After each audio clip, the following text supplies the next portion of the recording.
Hello everyone, this is Sudhir and welcome to our YouTube channel. Today we discuss next topic है बेटा हमारा the Hooghly industrial region. ये जो Hooghly industrial जो reason है इसकी यदि मैं बात करूं आपके साथ तो ये सेकंड मेजर इंडस्ट्रियल रीजन है हमारा। पिछली क्लास में हमने मुंबई पुणे रीजन के बारे में डिस्कस है वो किया था। अब हम डिस्कस करने जा रहे हैं किसके बारे में, ये है हुगली रीजन। ये it is located in West Bengal. ये कहाँ पे है? वेस्ट बंगाल के अंदर लोकेटेड है। साथ में क्या है, ये एक नैरो बेल्ट है। ये जो रीजन है लगभग 100 किलोमीटर एरिया के अंदर फैला हुआ है। नॉर्थ के अंदर इसके अंदर बास बरिया है और साउथ के अंदर इसमें है बिरला नगर, और एक क्षेत्र और है मेदिनीपुर। एक क्षेत्र और है मेदिनीपुर। इसके अंदर भी जो इंडस्ट्रियल जो डेवलपमेंट है वो आपको देखने को मिलती है बेटा। साथ में बात करूँ मैं यहाँ पे जो हुगली जो रिवर है वो इसको एक तरह से बेस्ट साइड है वो करती है, और साथ में यहाँ पे क्या है एक इनलैंड रिवर पोर्ट है, ये भी इसको क्या करता है डेवलप करता है इस क्षेत्र को। साथ में ये क्या है, ये ओल्ड ट्रेडिंग सेंटर रहा है 17th सेंचुरी में, लेट 17th सेंचुरी मैं कहूँ कि 17वीं शताब्दी में ये एक तरह से कोलकाता था वो इंडस्ट्रियल हब था। क्या था बेटा? इंडस्ट्रियल हब था ये। अब आगे बात करूँ मैं आपके साथ, आगे बात करूँ after the construction the port. जैसे ही पोर्ट बना तो इसके बाद यहाँ पे की एक्चुअल जो डेवलपमेंट है वो स्टार्ट हो गई। यहाँ पे रेलवे का विकास हुआ, रोडवे का, और एयर ट्रांसपोर्ट है वो क्या हुए डेवलप होने लगे धीरे धीरे पोर्ट के बाद।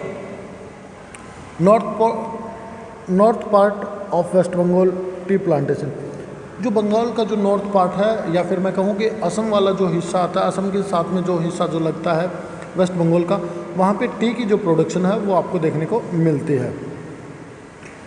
आयरन और कोल के डिस्कवरी के बाद यहाँ का जो छोटा नागपुर जो प्लेटू है वो एक तरह से एक रॉ मटेरियल का काम करने लगा है आसपास की जो इंडस्ट्रियाँ थे उनके लिए। या मैं कहूँ कि यहाँ पे ये जो कोयला और जो आयरन और है ये इंडस्ट्रियों को अपनी ओर अट्रैक्ट करने लग गए। वेस्ट बंगाल है वो क्या है एक लीडिंग प्रोड्यूसर है किसका? जूट का।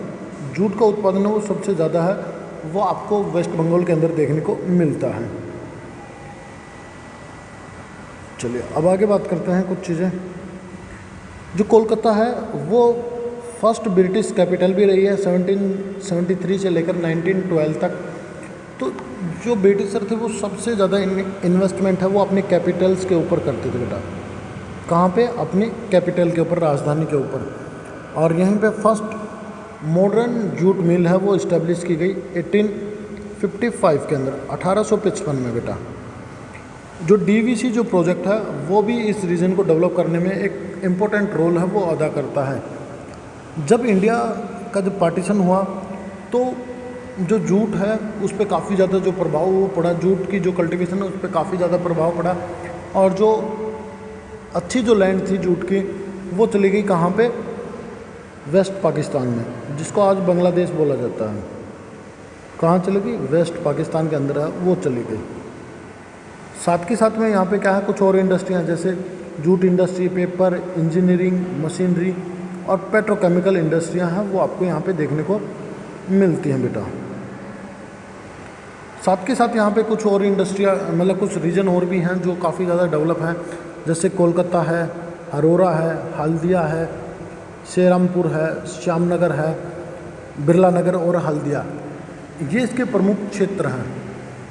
आगे यदि बात करूँ मैं हिंदुस्तान मोटर लिमिटेड, ये कुछ बड़े बड़े इंडस्ट्री हैं। ये है कोनापुर के अंदर, कोना नगर के अंदर। डीजल इंजन फैक्ट्री है, ये है चित्तरंजन के अंदर, और पेट्रोलियम रिफाइनरी ये है हल्दिया के अंदर। तो ये था हमारा दूसरा इम्पोर्टेंट में इंडस्ट्रियल रीजन। उम्मीद करता हूँ कि आपको समझ आया होगा। फिर भी यदि कुछ डाउट है तो आप मेरे से कमेंट करके पूछ सकते हैं। उम्मीद करता हूँ कि समझ ही आया होगा। फिर भी डाउट रह जाती है तो आप मेरे से पूछ सकते हैं। चलिए मिलते हैं नेक्स्ट टॉपिक के साथ। जब तक के लिए thank you and thank you very much बेटा।